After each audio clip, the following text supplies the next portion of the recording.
आज के इस एपिसोड में हम आपके सामने कुछ ऐसी ही स्टोरीज को पेश करेंगे। हमारे साथ मौजूद हैं DSSB PRT एग्जाम्स को क्वालिफाई करने वाले एक स्टूडेंट। आपका एक्सपीरियंस कैसा है आफ्टर जो मैम? हम प्रिपेयर कर रहे थे कि टीचर बनेंगे, ऐसे ऐसे बच्चों को पढ़ाएंगे, ये चीज़ें बच्चों को देंगे, ऐसी एक्टिविटीज़ कराएंगे, तो मैं वो इम्प्लीमेंट कर पा रही हूँ, तो मुझे बहुत अच्छा लगता है अपनी जॉब में। जब हम पहले अटेम्प्ट में एग्जाम क्वालिफाई कर लेते हैं तो मतलब जो खुशी होती है, आप मतलब उसको बयां तो नहीं कर सकते, बट थोड़ा एक्सप्लेन आप कर सकते हैं उसके बारे में। हम तो सब रो रहे थे, खुशी के आंसू जिसको कहते हैं।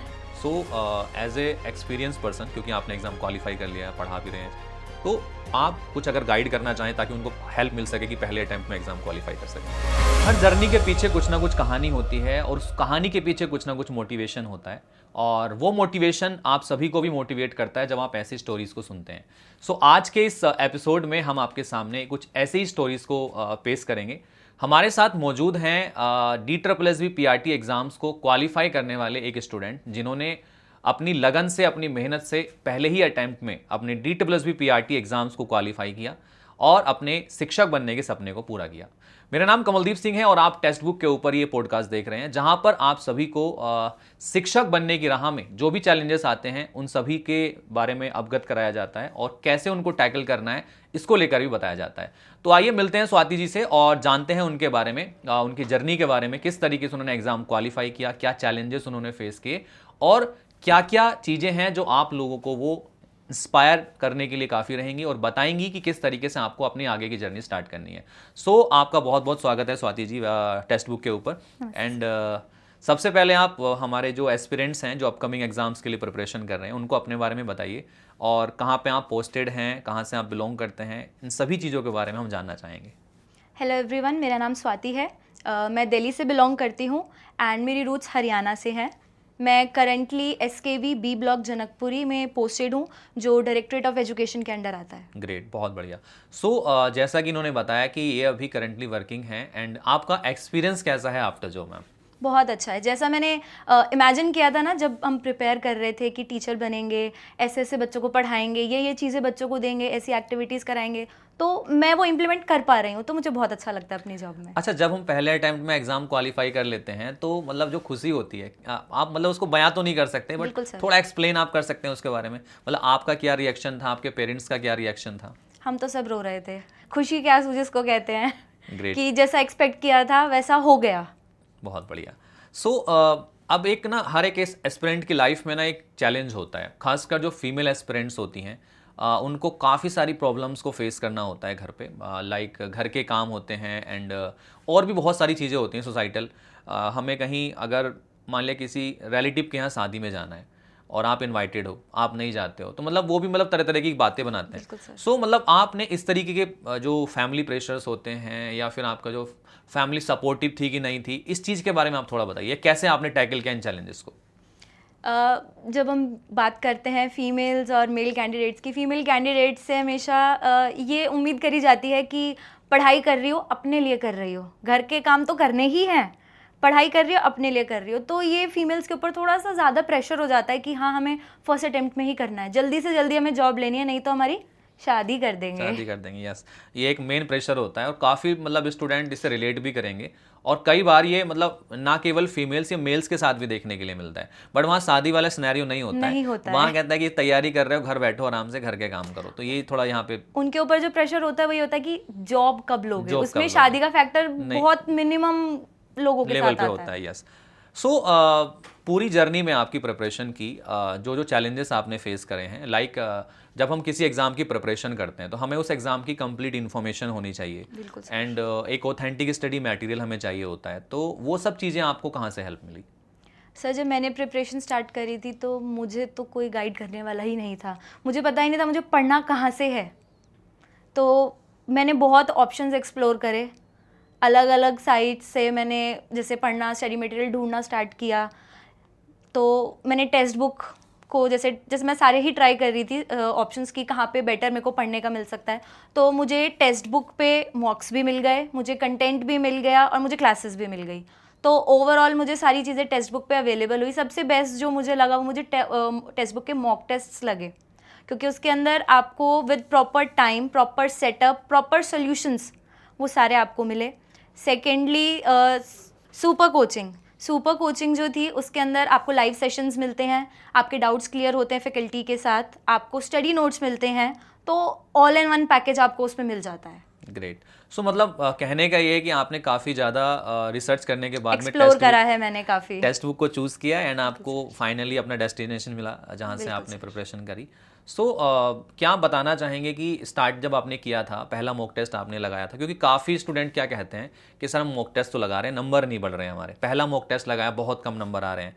तो जब आपने पहला मॉक टेस्ट लगाया था उस टाइम पे आपका मतलब क्या स्कोर रहा था और कैसे आपने उस चीज़ को टैकल किया? मैंने अपनी प्रिपरेशन वैसे तो एसएससी से स्टार्ट करी थी, एसएससी की प्रिपरेशन स्टार्ट करी थी। उस टाइम मुझे याद है मैंने अपना पहला मॉक टेस्ट दिया था और उसमें मेरे 200 में से 62 मार्क्स आए थे। मैं तो बहुत डीमोटिवेट हो गई थी कि कट ऑफ इतनी हाई जाती है, मेरे नंबर कैसे आएंगे।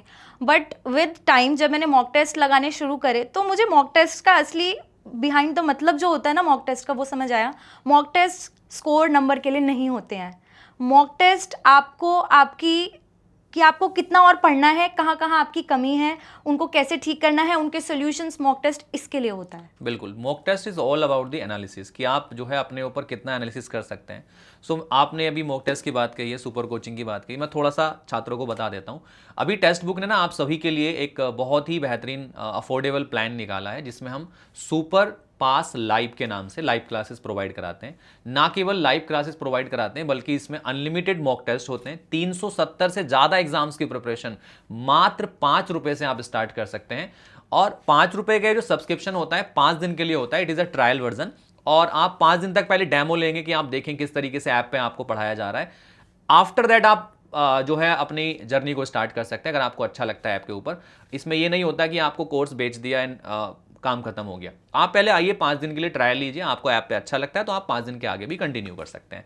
सो ये एक प्लान होता है, ये सुपर पास लाइव में आप लोग देख सकते हैं जिसमें अनलिमिटेड मॉक टेस्ट भी आपको प्रोवाइड कराए जाते हैं। सो अब चलते हैं वापस से स्वाति जी के पास में, उनकी जर्नी के बारे में और जानते हैं। एक सबसे बड़ा प्रॉब्लम होता है टाइम मैनेजमेंट का। सो ये हम प्रिपरेशन के टाइम पे भी देखते हैं और एग्जाम के टाइम पे भी देखते हैं।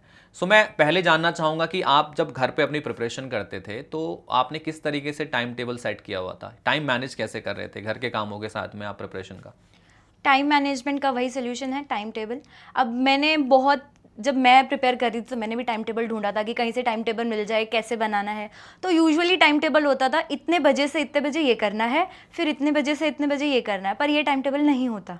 टाइम टेबल वो होता है कि आज मुझे एग्जैक्टली पढ़ना क्या है, कि मुझे ये कंटेंट कवर करना है। तो मैंने टोटल जितना मुझे पढ़ना है मैंने वो इकट्ठा किया हर सब्जेक्ट का, उसको मैंने डेज़ के अकॉर्डिंग डिवाइड कर दिया। तो मुझे हर डे क्या पढ़ना है वो मेरे पास आ गया। तो मैंने इस तरीके से अपना टाइम टेबल सेट किया था कि टाइम मैनेजमेंट भी हो जाए कि मुझे ये कवर करना है। ग्रेट। सो अब इससे आपने एक चीज़ सीख ये सकते हैं क्योंकि जब अपना कोई काम होता है ना तो हम उसको बड़ी शिद्दत से करते हैं। प्रिपरेशन आप कर रहे हो, अपने लिए कर रहे हो। अब ये नहीं देखना कि मैं 8 घंटे ही पढ़ूंगा। आपके पास अगर दिन में 12 घंटे अवेलेबल हैं तो 12 घंटे पढ़ो, जब टाइम मिल रहा है तब पढ़ो। अगर डिसाइड किया कि आज 4 टॉपिक कंप्लीट करने हैं तो चारों टॉपिक कंप्लीट कर लो आज। तो ये होता है आपका टाइम मैनेजमेंट। ऐसा नहीं कि आज आपको 2 ही टॉपिक पढ़ लें, 2 ही पढ़ के छोड़ दिए। टाइम है तो और पढ़िए उसमें, ठीक है। तो ये चीज़ें आपको करनी होती हैं। अच्छा, एक हम बात करते हैं DSSB एग्जाम्स की। टाइम रेस्ट्रिक्शंस होती है एग्जाम के अंदर हर सेक्शन में। तो वो कैसे आपने हैंडल किया उसमें? सर जैसे मैंने बताया मॉक टेस्ट आपको सिर्फ आंसर सॉल्व करना नहीं बताता है, वो आपको टाइम मैनेजमेंट करने की प्रैक्टिस कराता है। सेकेंडली प्रेशर कैसे हैंडल करना है, वो जब एक सेक्शन का टाइम होता है, एक बार आपने सेक्शन सबमिट कर दिया तो वो दोबारा नहीं आता है, तो वो आपको विद प्रैक्टिस आएगा कि कौन सा क्वेश्चन छोड़ना है, कौन सा करना है इतने टाइम के अंदर, तो वो प्रैक्टिस से आएगा। ओके। सबसे ज़्यादा डिफिकल्ट सब्जेक्ट आपको कौन सा लगा पूरी प्रिपरेशन में? सर मेरे को GS थोड़ा सा अपना अच्छा नहीं लगता है, बाकी मेरे सारे सब्जेक्ट्स अच्छे हैं, तो मैंने GS पे मेहनत थोड़ी सी ज़्यादा करी थी। ओके। सो GS में मतलब अगर मैं ओवरऑल मार्क्स की पूछूं, आपके ओवरऑल कितने मार्क्स थे PRT एग्जाम्स? मेरे सर 200 में से 177 मार्क्स थे। Great, it's a very good number. And आपने अच्छा अचीव किया था इसमें, तो मतलब आपके हर सब्जेक्ट में अच्छे नंबर रहे होंगे। अब मैं बता देता हूँ, मोस्टली स्टूडेंट्स जो फेस करते हैं प्रॉब्लम, वो इंग्लिश लैंग्वेज के लिए फेस करते हैं, मैथमेटिक्स के लिए फेस करते हैं। तो आपने इन सब्जेक्ट की प्रिपरेशन के लिए कैसे और किस तरीके से आपने जो है प्रिपरेशन करी? सर मेरा main focus previous year questions के पैटर्न पे रहा था, क्योंकि क्वेश्चंस का पैटर्न सिमिलर थोड़ा बहुत आता ही है और क्वेश्चंस रिपीट होते हैं, सेम नहीं आएंगे पर पैटर्न सिमिलर रहता है। अब पूरा ट्रक भर के बुक्स में से आप एक लिमिटेड क्वेश्चन बैंक अपना बना लो कि इस टाइप के क्वेश्चंस आ रहे हैं, इस टाइप की प्रैक्टिस करो, कौन से क्वेश्चंस मुझसे नहीं हो रहे हैं उनकी और प्रैक्टिस करो। यस जैसे मैम ने बोला कि अभी ये जो आपके प्रीवियस ईयर एग्जामिनेशंस होते हैं, हम कई बार ये बात क्लासेस में बोलते भी हैं बच्चों को कि प्रीवियस ईयर जो एग्जामिनेशंस होते हैं ना, वो एक रेफरेंस होता है आपके लिए कि कैसा एग्जाम आएगा, कहाँ से क्वेश्चंस पूछा जा रहा है। अगर आप अभी भी DSSB का पेपर उठा के देखेंगे प्रीवियस ईयर का, तो मैथमेटिक्स में सेक्शन में 3 क्वेश्चन DI से आपको मिल ही जाएंगे। तो ऐसे ही और भी टॉपिक्स होते हैं जहाँ से क्वेश्चंस रिपीट होते हैं। तो आप लोग ना प्रीवियस ईयर क्वेश्चन से बहुत ज़्यादा रेफरेंस लीजिए कि कहाँ से क्वेश्चन बन रहा है, कैसे उसको डील करना है। सो एक सबसे बड़ी प्रॉब्लम हमारे सामने ये भी आती है कि हमने प्रिपरेशन कर ली है एंड एग्ज़ाम का नोटिफिकेशन आ गया है एंड हम प्रिपरेशन कर रहे हैं, एग्ज़ाम डेट रिलीज़ हो गई है। उस टाइम पे एक अलग प्रेशर होता है। तो हम क्या पढ़ें क्या ना पढ़ें, उसमें ना काफ़ी लोग पढ़ नहीं पाते हैं, काफ़ी चीज़ें छूट जाती हैं, पुराना रिवाइज़ नहीं कर पाते हैं। या फिर आपने जैसे आज कोई टॉपिक पढ़ लिया है, कल कोई टॉपिक पढ़ लिया है, तो उसको वीकली रिवाइज़ करना है। कैसे आप किस तरीके से इस चीज़ को हैंडल करती थी? मतलब वीकली रिवाइज़ करती थी, डेली रिवाइज़ करती थी या मंथली रिवाइज़ करती थी? मैं सर मंथली रिवाइज करती थी। जैसे एक मंथ में मैंने ये टॉपिक्स कर लिए हैं। मेरा टाइम टेबल इस तरीके से था कि वो 2-3 महीने में मैंने जितना मैंने कंटेंट इकट्ठा किया कि मुझे ये पढ़ना है, उसको मैंने कवर कर लिया। उसके बाद नेक्स्ट मंथ 3 मंथ्स के बाद हर मंथ मैंने रिवीजन का शेड्यूल बनाया और साथ ही में एक मॉक टेस्ट डेली का ताकि मेरा जो कंटेंट मैंने अब पढ़ा है वो रिवाइज भी होता रहे और मैं मॉक टेस्ट भी करती रहूँ। बहुत बढ़िया। एंड वन मोर थिंग कि जैसे कि अभी आपको पता है DSSB PRT का नोटिफिकेशन रिलीज़ हो गया है एंड काफ़ी स्टूडेंट्स जो हैं प्रिपरेशन कर रहे हैं अभी, जो फ्रेश एस्पिरेंट हैं। So as a experience person, क्योंकि आपने एग्ज़ाम क्वालिफाई कर लिया है, पढ़ा भी रहे हैं, तो आप कुछ अगर गाइड करना चाहें ताकि उनको हेल्प मिल सके कि पहले अटैम्प्ट में एग्ज़ाम क्वालिफाई कर सकें। सर मैं 2 चीज़ें बोलूँगी क्योंकि देखो पढ़ाई सब कर रहे हैं, कंटेंट सबके पास है। अब आपको उसमें सीट कैसे लेनी है, वो सीट आपको मिलेगी previous year questions and mock test से। ये 2 इक्के हैं जो आपको कवर करने हैं, इनसे आपको सिलेक्शन 100% मिलेगा। ओके आप अगर सजेस्ट करना चाहें टेक्स्ट बुक के ऊपर सुपर पास लाइव बच्चों को, तो आप मतलब उसको किस तरीके से बच्चों को मतलब हेल्प मिल सकती है सुपर पास लाइव से? सुपर पास लाइव मैंने भी लिया था। उसमें मॉक टेस्ट आपको अनलिमिटेड मिलते हैं। प्रैक्टिस के लिए आपको क्वेश्चंस मिल जाएंगे विद सॉल्यूशंस और आप उनको रीटेस्ट भी दे सकते हो। वो जो मॉक टेस्ट आप अटेम्प्ट करते हो आप उसको दोबारा भी दे सकते हो प्रॉपर सॉल्यूशंस देखने के बाद। ओके, तो इट्स वेरी हेल्पफुल। ग्रेट। तो उस टाइम पे सुपर कोचिंग के नाम से जाना जाता था, सुपर कोचिंग लाइव क्लासेस। अभी इसका नाम चेंज होकर सुपर पास लाइव हो गया है।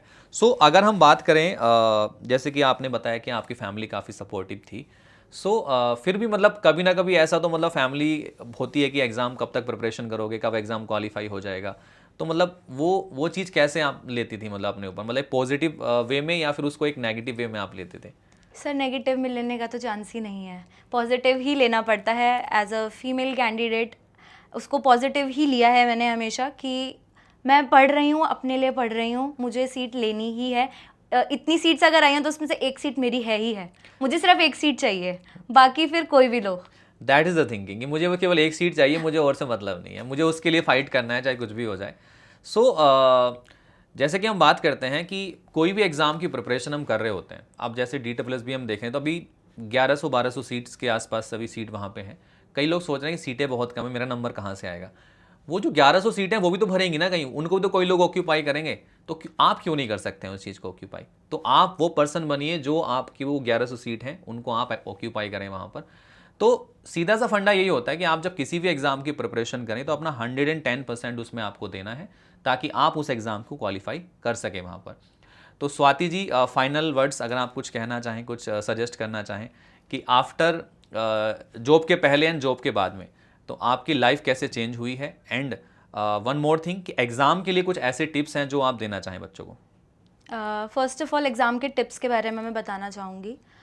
जैसे मैंने अभी बोला, mock test and previous year questions is the key to success and consistency is very important.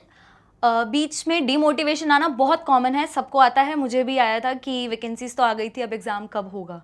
तो उस टाइम पे, बिल्कुल उस टाइम पे आपको अपनी प्रिपरेशन नहीं छोड़नी है। उस टाइम पे आपको करते रहना है प्रैक्टिस, चाहे आप थोड़ा सा पढ़ो पर पढ़ना ज़रूर है, बिल्कुल बीच में छोड़ नहीं देना है, कंसिस्टेंसी मेंटेन रखनी है एंड आपका काम बन जाएगा। बहुत बढ़िया।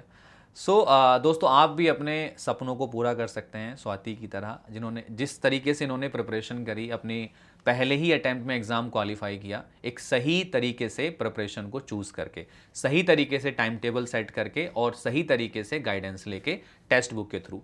सुपर पास लाइव जैसे मैंने आपको बताया, 5 रुपये से आप ट्रायल वर्जन स्टार्ट कर सकते हैं आज ही अपना, जिसमें आपको प्रॉपर तरीके से टीचर्स गाइड करेंगे और DSSB के एग्जामिनेशन में कैसे आपको एग्ज़ाम क्वालिफाई करना है वो आप लोग अच्छे से कर पाएंगे। ना केवल DSSB, आने वाले KVS के एग्जाम में भी आप लोग अपियर कर सकते हैं।